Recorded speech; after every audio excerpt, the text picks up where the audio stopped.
Boundaries blurred.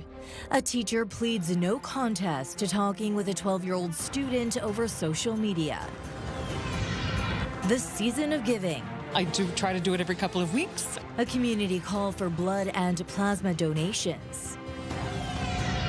And slaying those shopping lists. I only 5 kids, so I'm a last-minute shopper. The busiest shopping weekend of the year is here.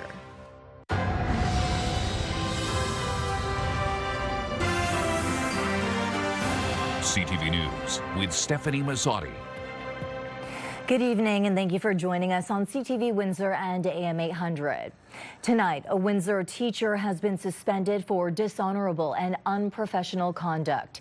We must warn our viewers, the story contains sensitive topics. Joining me with the details tonight is CTV's Michelle Molosky. Michelle.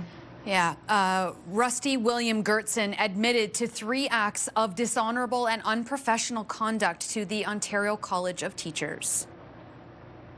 Rusty Gertson failed to admit he was having personal conversations with a 12-year-old student over social media.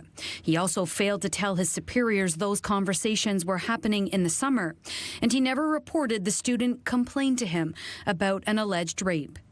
Teachers are legally expected to report to parents, the board, and Children's Aid if a student is at risk or has been hurt. The lawyer for the college did tell the discipline committee the conversations were not sexual in nature. Allegations that Gertson spent time alone with female students was withdrawn. Gertson's lawyer said it was the student who initiated the conversations and the student who suggested the thread be deleted. Gertson was reprimanded, suspended from work for 2 months, and ordered to take training on boundaries, ethics, and reporting responsibilities within 90 days. The media is prohibited from reporting any details which may identify the student involved in this matter, and the school where Gertson was teaching at the time of the allegations did not come up during today's hearing. Stefanie, both the union as well as the Public School Board declined to comment. Okay, thank you for this and our top story, Michelle. You're welcome. Ontario's Integrity Commissioner is launching an investigation into Labour Minister David Piccini over the controversial $2.5 billion Provincial Skills Development Fund. CTV's John Woodward has the latest from Queen's Park. If I were the minister right now, I'd be a little concerned. Ontario Liberal MPP Stefanie Smythe reacting to the news the legislature's ethics watchdog, the Integrity Commissioner, is investigating Labour Minister David Piccini and his administration of the province's controversial $2.5 billion jobs fund. That deep dive is coming. Smythe had complained last month on behalf of her party amid news of apparently connected people and companies getting millions from the Skills Development Fund in a web so tangled the party put it on a whiteboard. The official opposition NDP jumped on with their own complaint, saying tens of millions of dollars to PC-friendly lobbyists and companies needed examining. We don't know how long this will take, but we do know that one way or other, the truth will come out, and Ontarians will finally get the answers that they deserve. One of those companies, Keel Digital Solutions, already under investigation by the OPP for a contract with another ministry. The director of that company spotted with David Piccini before he became the Labour minister that oversaw the fund. The NDP complained Piccini attended a wedding of that company's lobbyist. Keel has said it's just being scapegoated and did nothing wrong. Just hours after news about the investigation broke, Piccini posted a photo of himself with a recipient of money from the program. Days before, he'd appeared in an event photographed with the Premier. Piccini's office saying they're cooperating with the investigation and highlighting the people who are being trained for jobs. Everywhere I go, people are saying to me, this smells fishy, this smells bad, keep going, we don't like it. The opposition settling down for a long haul. When the Integrity Commissioner started investigating a previous scandal over the Greenbelt, their report took around 8 months. John Woodward, CTV News. Meantime, a new report from the Canada Border Services Agency shows hundreds of employees were involved in confirmed misconduct cases over the past year. The agency's first annual misconduct and wrongdoing report says 259 out of the 364 investigations during the 2024-25 fiscal year were deemed founded, meaning supported by credible evidence. The report aims to boost transparency and public confidence. The agency says founded cases all resulted in corrective or disciplinary action. There are growing concerns about the rising flu wave across the country. New data shows a 7% jump in positive infections week over week. CTV's Scott Hurst explains. Flu season is starting early and is shaping up to be a particularly bad one, according to health experts. And some emergency departments are already indicating they're feeling the impact. Flu cases are up nationally, with surveillance data putting the rate of positive tests above 20% compared to 13% just the week before. All three maritime provinces are reporting a rise in flu numbers. Hospitals in Ontario are reporting a spike in visits as well, up more than 80%, with a significant increase in flu patients. This has medical experts sounding the alarm about the number of people, particularly children, getting the flu vaccine. There's a lot of people saying that the vaccine is not a good match for the strains that are circulating this year. That is not strictly speaking true. It is a good match for the H1N1 strain. It's not a particularly good match for the H3N2 strain. So it is giving you, some, and I would say good protection, but not perfect protection, but worth repeating the old adage that things don't have to be perfect in order to be useful. Health providers are asking parents, to the best of their ability, to treat kids with mild flu symptoms at home and avoid large gatherings if possible, as influenza cases spike ahead of the busy holiday season. Scott Hurst, CTV News, Toronto. Weather specialist Rita Ismail joins me now for our first look at the weather tonight. Good evening, Rita. Good evening, Steph. What a difference a day makes, right? Yesterday we had mild temperatures. Today, quite the opposite. We've tumbled and we've been dealing with strong gusts out of the west, about 40 to 60 kilometers per hour.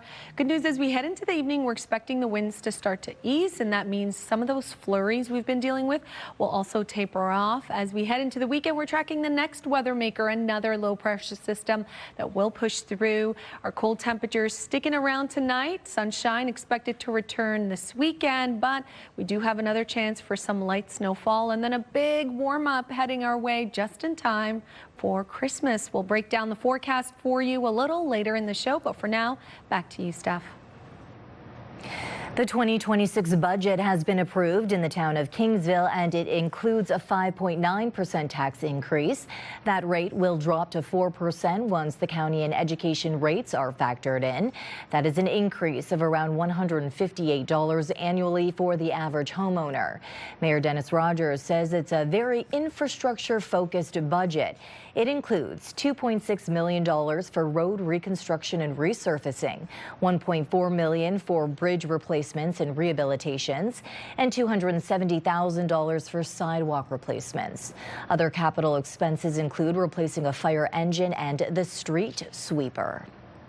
Work continues on the boutique hotel inside the old Paul Martin building, but the project has many wondering about the future of the downtown library. CTV's Bob Belichico joins us now to explain.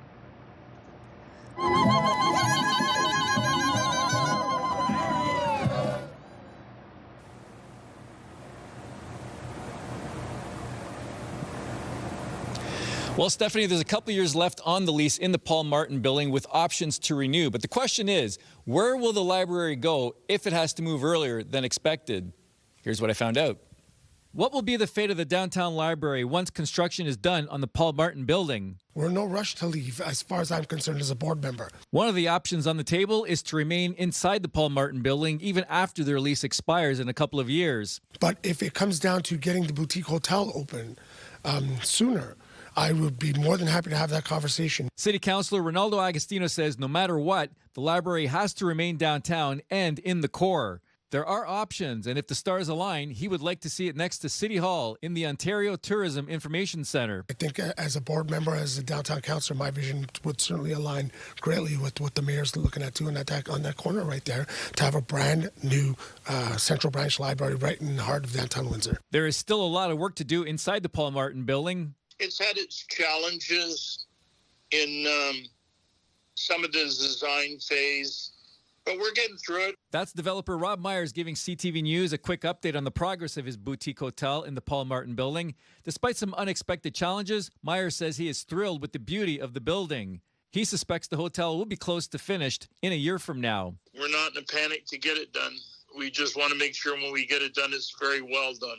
That excitement is already providing a shift in the general area. According to Agostino, there has been some investment happening leading up to the opening of the boutique hotel. At one point in time, it was a thriving area for upscale stuff, and that's on its way back. Agostino wasn't at liberty to say who and how many invested, but says more is coming. You look at the securities building turning into a residential tower soon, a brand new cafe opening on the corner there. So you can see a lot of things. There's some action happening there. And I think the boutique hotel is going to be, in many ways, that'll be the finish line. Now, a high-level city official tells me that all options are on the table. The city could build new and make that their permanent home. They can make another interim move or retrofit an older building and then call that their permanent home. I'm told those discussions are ongoing. Stefanie? Okay, Bob Belichico, thank you for this. A one-block stretch of Marinette Avenue from Wyandotte Street East to Tuscarora now has another name, Chaldean Way, honoring one of the city's fastest-growing communities.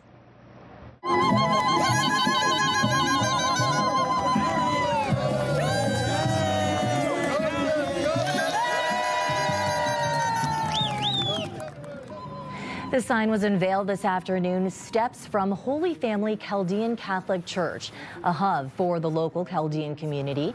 Roughly 25 to 30,000 Chaldeans now call Windsor home. That's up from around 1,000 in the late 1990s. Community leaders say the designation is a symbol of belonging and of a community proud to share its identity. We are very happy on this day when the mayor and our councillor of Windsor City to know what we do for the city. Engineer, they are doctors, they are accountant, they have superstore here. So what we do to the city, and that's why they give us this name. So we feel very happy for this occasion. For some, today marked the last day before the holiday break, and the Canadian Blood Services hopes you and your families will consider taking time to give the gift of life by rolling up your sleeve. I don't produce everything that I need to keep my immune system strong. This is Sabrina Canella, a recipient of plasma donations. I receive IVIG from a whole bunch of donors, and every 4 weeks I get an immune system in a bottle, and it helps me to fight. She is one of many Canadians in continuous need to live what she considers a normal life, thanks to donors like Holly Dougal, who is rolling up her sleeve for the 26th time. Well, I do try to do it every couple of weeks. Someone near and dear to me receives blood products on a regular basis. It's an easy thing to do. She says the process of giving back is simple. It is a nice way to give without necessarily having to make a financial contribution in a very meaningful way. The Canadian Blood Services says Windsorites always step up. Yeah, this is one of our best weeks ever. We're at 300 plus appointments. We're just asking the public, if you're off and you're able to come donate, please come see us. And it's a way to give back that doesn't cost you anything. But donations are needed year-round. Look, as an organization, we're looking for 1 million new donors in the next 5 years. That's because of our, aging and growing population. Yeah, we encourage people to come out in groups. It's a way to, get together and give back to your community. You'll walk out of here, you'll experience what you get when you give, and you'll feel good. Knowing you're helping recipients like Canella. I'm so grateful. I really am. The volunteers braved the cold weather to help pass out Christmas hampers to the community. For a 5th straight year, Windsor Lifeline Outreach held their annual giveaway, handing out 400 meals thanks to the generosity of Mercado Fresh, who supplied everything. Another 100 meals will be passed out to different organizations around the community. Over 30 people helped put the hampers together. Families will enjoy chicken, ham, potatoes, and a lot of other goodies next week. The fact of the matter is the city really needs a bit of hope, and they need organizations that care and are willing to put action behind words. And Mercado did that for us this year. And as we were building the baskets on Thursday, we had a whole lineup of about 30 people, and they're excited and talking about next year and how many more people we can serve. So it's really neat to see an organization get behind us. With Christmas less than a week away, the pressure is on for last-minute shoppers. Devonshire Mall is bracing for one of its busiest weekends of the year. Chris Campbell has more. The final weekend before the holiday is shaping up to be one of the busiest of the year. Devonshire Mall is seeing heavy foot traffic. We're looking at extremely busy. The last weekend of Christmas is the busiest shopping days of the year normally, other than Boxing Day. So today we're seeing a pretty good crowd coming here already. Some shoppers say they're nearly done, while others admit they're still scrambling. I am 100% done my Christmas shopping. I got a few more things to get.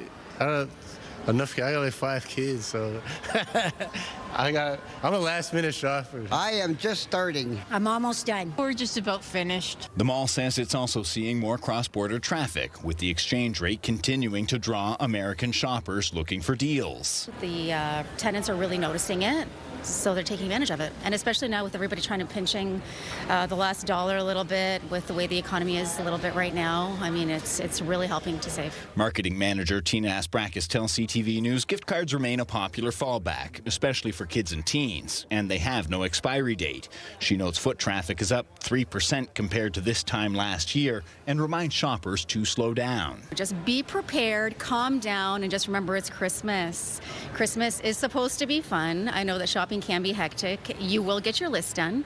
Take your time, especially when you're driving into the shopping center, and just get that list ready to go. And if you have any questions, you can always ask guest services. They always have some good ideas. Research from Interact predicts nearly 25 million debit transactions today, the most for a single day in 2025. Most of those purchases are expected at fast food restaurants, grocery stores, and discount stores. The spending snapshot also found higher costs, meaning Canadians are shopping with more caution this year. Know what you want to buy. It's actually quite pleasant. The parking lot is kind of a nightmare, but other than that, this isn't bad at all. Even Costco wasn't too bad. And that was a trip. I don't know if I believe you on that one. Chris Campbell, CTV News. So here's our question of the day. Are you finished your holiday shopping? Go to our website to cast your vote, ctvnewswindsor.ca. Yesterday we asked if you travel out of Windsor International Airport. Over 500 voters weighed in. 62% of them say no. It has been a record-breaking year for the annual Willistead Manor Holiday Tour. Just this past Wednesday, around 500 people from both sides of the border dropped in to capture in the holiday spirit. Visitors have been treated to an elegant mansion decked out in the holiday's finest. There are only 2 dates left to stop in this Sunday and December 28th from 1 until 4 p.m. People come here year after year. It really gets them into the holiday spirit, and they really appreciate the work we do. That's why we do it. We love to see people happy coming through here and looking at the different things. And every year, the manor looks even more beautiful. So we want it to be here for another 100 years. Santa Talks is back on AM 800 tonight, taking calls from children like young Serenity. Santa. Yes. Guess what I do? Guess what you do? For the Salvation Army. Aww. Because I want to help her and raise money for the kids. And I know a rule. No, it's not technically a rule, but I heard it. It's not about getting. It's not about receiving. It's about giving. Good girl. 100%. I think Serenity will definitely be on the good list this year. Santa Talks is on AM 800 weeknights from 7 until 8 p.m. Parents can call 519-792-2559. Now, do you have a story? Please share it with us. You can text the newsroom at 10400. You can also send photos and videos to that number.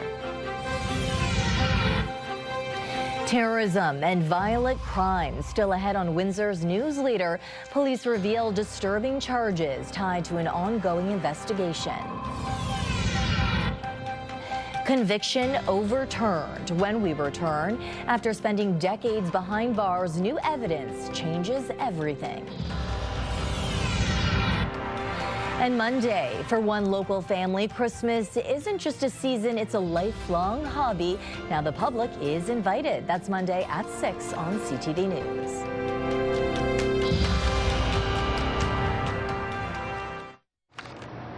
Ontario prosecutors have withdrawn the second-degree murder charge against a man who has maintained his innocence since being convicted more than 30 years ago.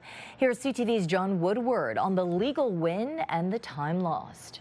You know, they took the entire prime of my life, man, from, 25 to 49 years old. Timothy Reese is now 62, reflecting on much of his life lost behind bars, tagged as the lowest of the low, a child killer. Every single day waking up, having to, always keep eyes in the back of me and make sure nobody's going to try anything stupid today. For decades, Reese insisted he was not responsible for the murder of 10-year-old Darla Thurot in 1990. Toronto police detectives charged him. He was sentenced to life in prison with no chance of parole for 15 years. I didn't kill Darla. I don't want to be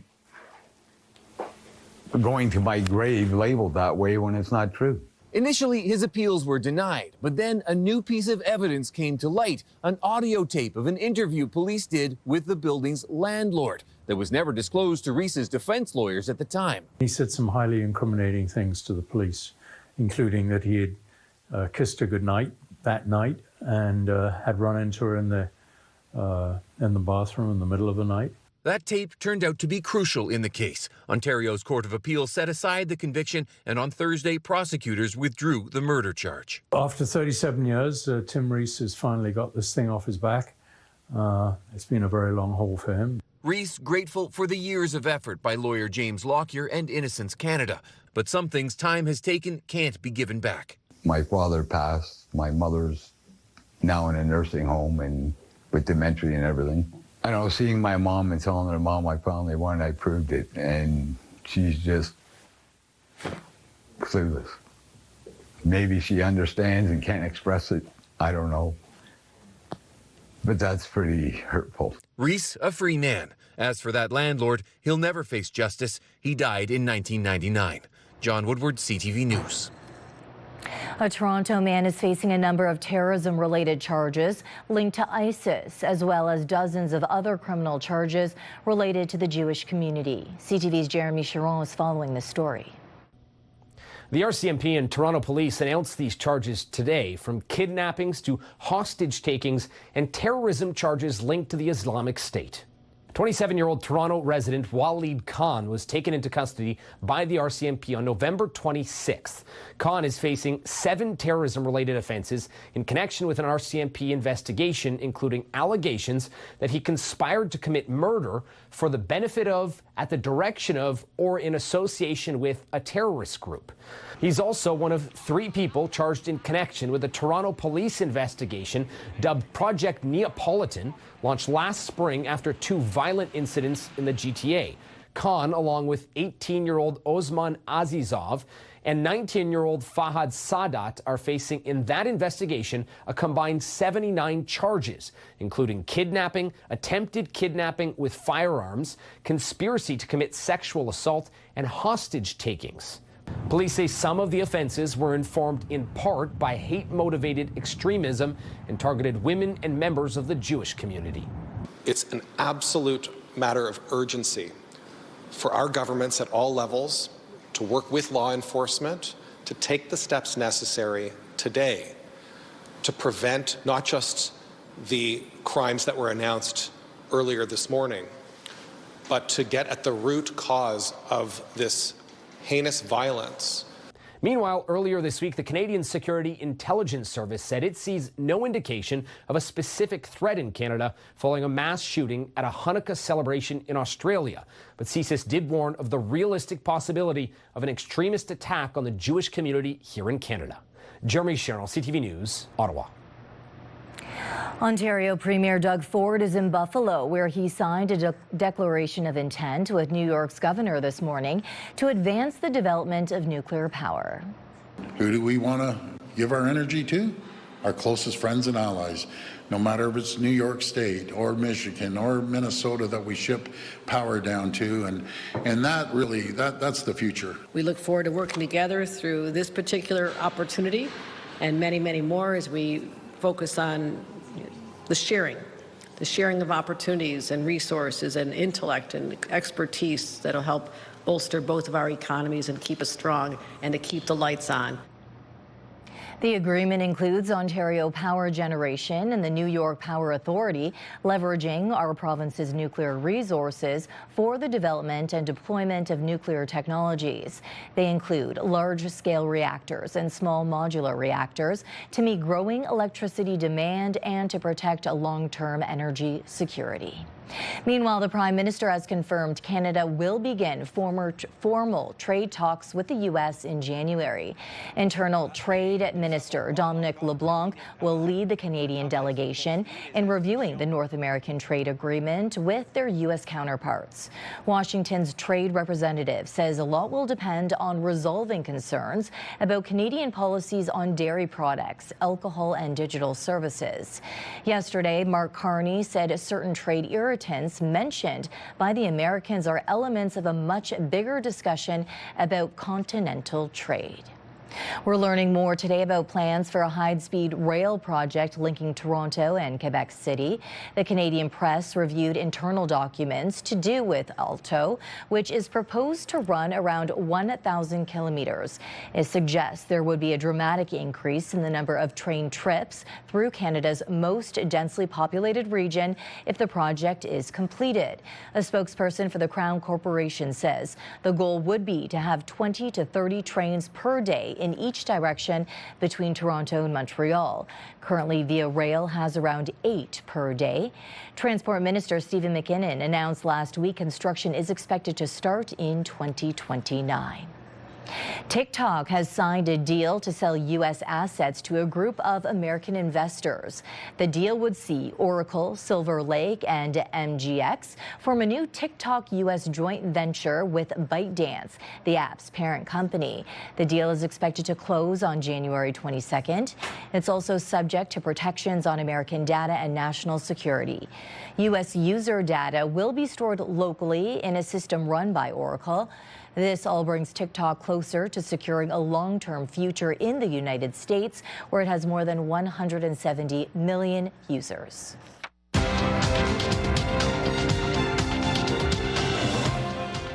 Canada's main stock index was up on strength in the base metal and technology sectors. In Toronto, the TSX gained 315 points. In New York, the Dow added 183, the Nasdaq up 301. The Canadian dollar lost 0.04 of a cent. On commodity markets, gold gained almost $23 an ounce and oil is up at 52 cents a barrel. What if what you eat could help your brain age better? Coming up, one food that is getting attention for brain health benefits. Tonight's weather snapshot sent in from our viewer Carrie, a great close-up of a cardinal. Thanks so much for sharing. A strong cold front has resulted in a rapid drop in temperatures throughout the day today, and the winds have also strengthened in the wake of this cold front. Now we are in for a chilly night. The wind chill values near -15.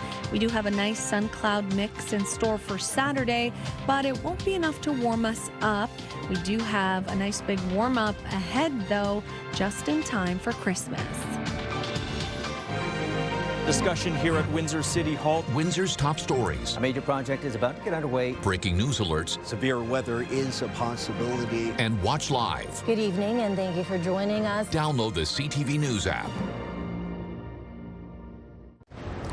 Rita joins me again for an extended look at the weather. Rita. Stefanie, our high today 5 degrees, but of course that was reached early in the morning around 1 a.m. Since then our temperatures tumbled. We dropped down to -6, and that was earlier this afternoon. Normal this time of year. 1 for our high, record low -19 in 1951, record high 13 in 1957. Now as we head into the night, we do have those flurries starting to taper off. The wind's still there, but it is going to shift.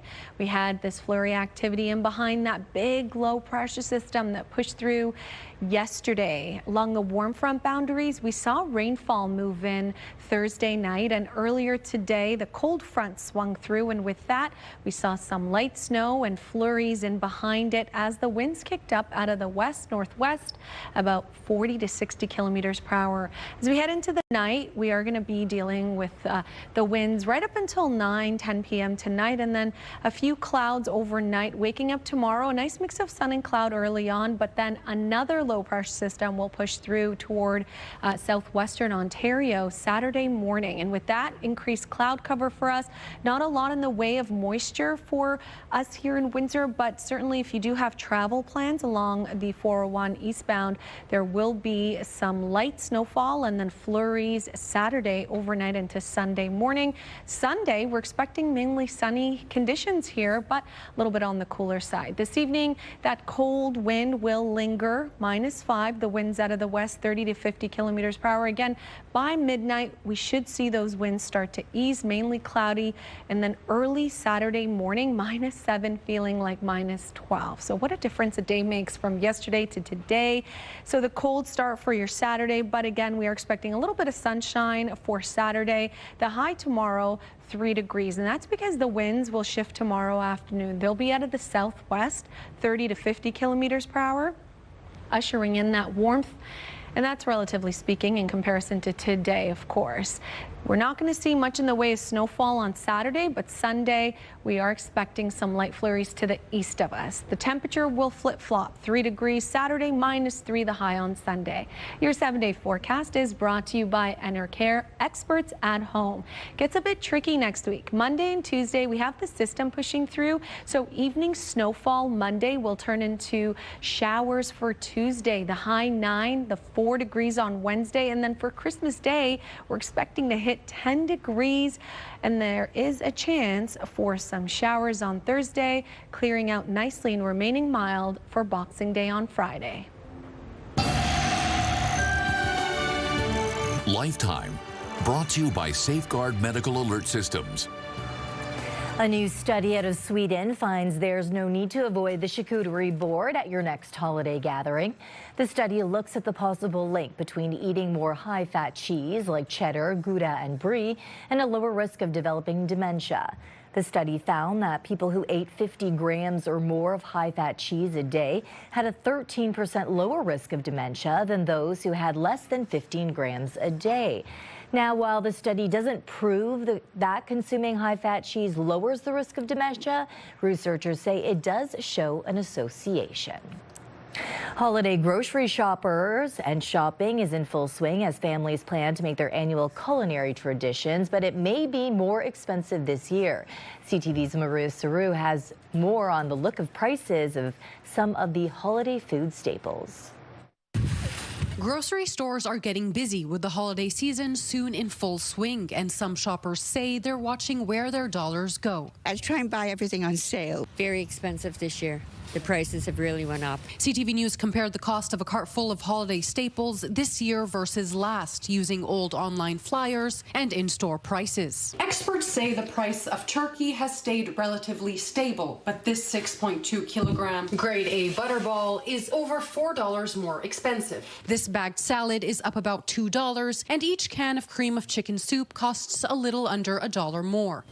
Now, some relief. Frozen baby blend was on sale, 2 for $5, and several items were the same price as last year. A 15-pound bag of russet potatoes, 2 packets of gravy, and a box of shortbread cookies.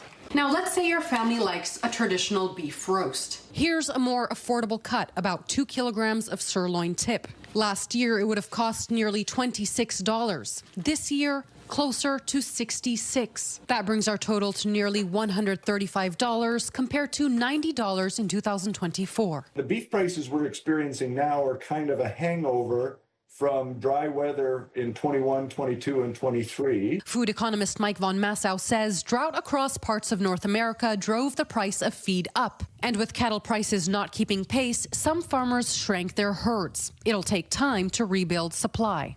He adds families are making compromises. People are buying fewer gifts or cheaper gifts, and then some people are saying we're going to have smaller holiday gatherings. Back here at the grocery store, shopping the sales and swapping out the protein could help keep costs down.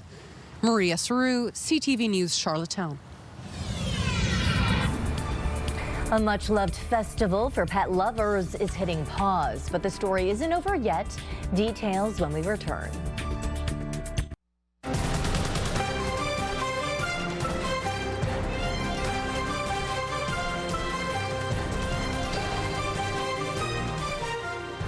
A popular pet fest is taking a pause. Woofaroo won't be fetching to return next summer. Woofaroo Pet Fest has been canceled for the 2026 season.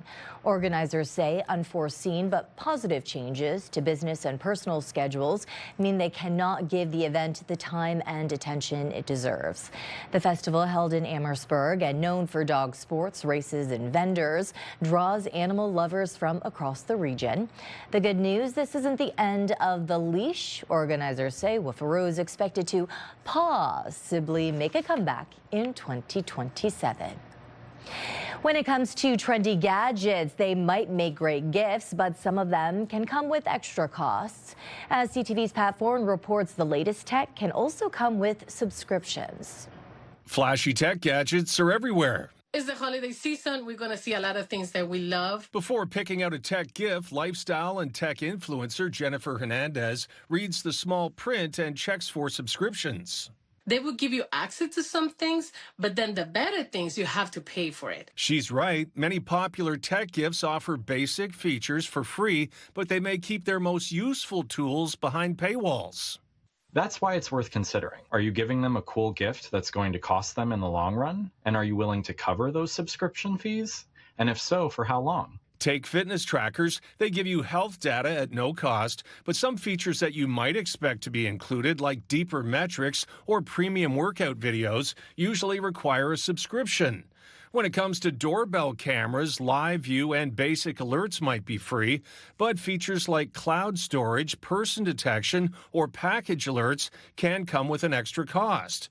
But there are also plenty of models that now include those extras without a paid plan, so it's best to compare. Some video doorbells store recordings locally, so you don't need to pay for a subscription to access your clips. That helps keep ongoing costs down, and not everyone needs the premium features that come with those monthly fees. Bundles are worth a look if a tech device needs extra accessories.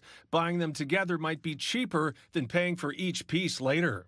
Check whether the gift works with the devices they already have. Some work best with certain phones or home systems, which can save them frustration and extra costs later. For Jennifer, thinking about those details is important. You don't want to give someone something they're going to return it. A little research can go a long way to make sure whoever gets your gift doesn't end up with an extra bill to pay once the holidays are over. Pat Foran, CTV News.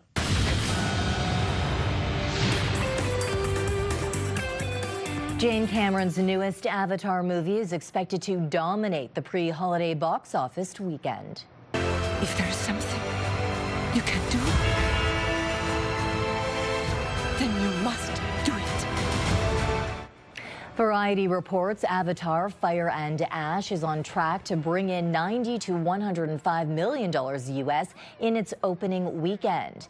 Meanwhile, the film adaptation of The Housemaid starring Sydney Sweeney is expected to bring in around $20 to $25 million in ticket sales. An animated biblical film called David is expected to see similar numbers. And new data finds younger music fans are turning to an old school format. Vinyl record sales have risen by an average of 18% year over year for the past 5 years. The survey finds nearly 60% of Gen Z music fans say they like the aesthetic of records, with 37% using them to decorate their living spaces. Taylor Swift has also provided a boost to vinyl sales, as 5 of her records were among America's top 10 best-selling vinyl albums last year. This is your CTV Windsor Our Community Calendar. Bright Lights Windsor is on until January 7th, 2026. Jackson Park transforms into a dazzling wonderland of light, joy, and holiday spirit. See you next time on Our Community.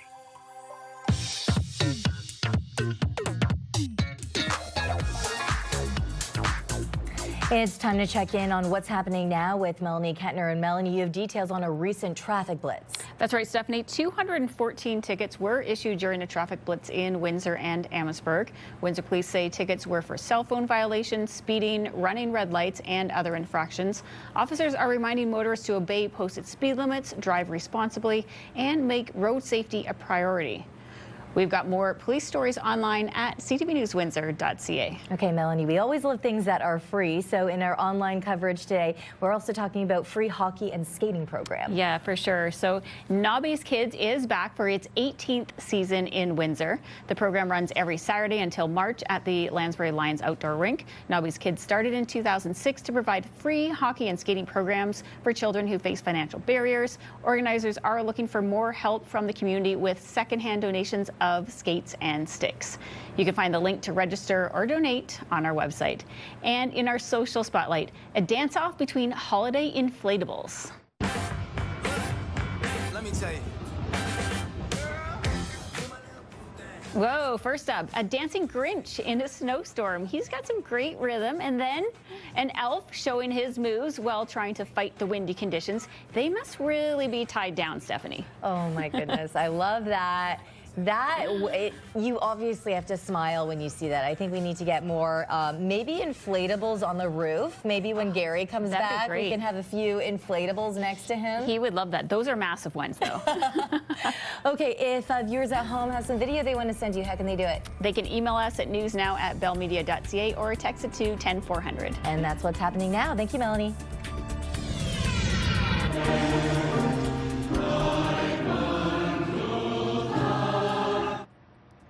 When we return, the singing baby who stole the internet, 6 million views and counting. Rita joins us again for a final look at the weather tonight. Rita. Steph, another look at your 7-day forecast brought to you by Enercare, experts at home. So 3 degrees, nice mix of sun and cloud for Saturday. There's a chance for some light flurries to the east of us on Sunday, and a little bit cooler Sunday as well at -3. This evening, the winds should ease and the flurries should taper off. Now Monday and Tuesday a bit tricky. We have evening snow and then showers for Tuesday. As of right now, Christmas Day looks nice and warm, 10 degrees the high, and Boxing Day nice and dry and mild as well at 6 degrees. Stefanie? Okay, and Travis, we are working on some more stories for tonight at 11. That's right. There's still uncertainty around what's going to happen with the Essex Region Conservation Authority in the new year. The provincial government is toying with the idea of amalgamating groups across the province. As we speak, there is a protest going on outside MPP Andrew Dowie's office. CTV's Sanjay Maru is there. We'll have a quick recap on the concerns raised there tonight at 11. Okay, thank you, Travis. We leave our viewers tonight showing you an Ontario baby who is showing it's never too early to get into the holiday spirit, joining her mom in the Christmas choir and winning over fans all around the world. Here's CTV's Madison Merrier.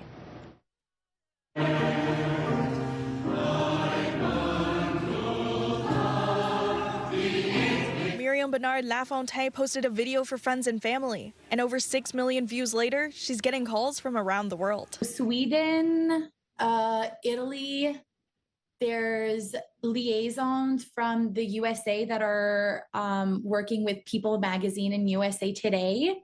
And Brazil has been really, really big because Senna is named after Ayrton Senna. Little Senna appears to be singing along as the choir performs, and her mother is not surprised as music is a big part of her family's life. Both my husband and I are very musically inclined, and so are her grandparents and her great-grandparents. So I think probably just from the womb, always hearing music and just being the happy baby that she is, I think music will run in her blood. Lafontaine said she posted a video of the choir's performance as a preview to their big show. We go to choir practice together, and she loves it. We bring her little play mat, and she'll just be babbling and cooing. And yeah, she loves choir. She only noticed Senna cooing after the song was finished, and when Lafontaine watched the video, she thought it was a great reflection of her happy baby. The video that you're seeing is just literally how she is on a day-to-day basis. We're blessed with a very happy baby. Lafontaine hopes the video brings people some Christmas cheer and inspires new parents to continue going out and doing the things they love. I hope that this inspires also some parents that are on maternity leave or that are home with their child to just go out there and do things, and that the community does support bringing your child and not to be afraid and stay home. Madison Merrier, CTV News, Sudbury. The mother giving some great advice. If you do have kids at home, still try and do those things for yourself. And if you can, bring along your cute, adorable baby like she is, do it. And I bet everybody at church loved to have that baby there that day. She For sure. definitely the center of attention at choir, that's for sure. Yeah, for sure. Also, Travis, as you know, we had a surprise visitor in the newsroom today. Our 11 o'clock anchor, Ricardo Vanessa, dropped by for a visit. Yeah, you'll remember in August, he was in a pretty bad motorcycle crash, and he is still recovering. He thanks everyone for their well wishes, saying it means a lot to him. Yeah, he's really focused on recovering right now with hopes to return sometime in the new year, and we can't wait. On behalf of our dedicated team here at CTV News Windsor, thank you for watching. For updates throughout the evening, go to ctvnewswindsor.ca, and I'll be back with your only late local newscast at 11. Good night.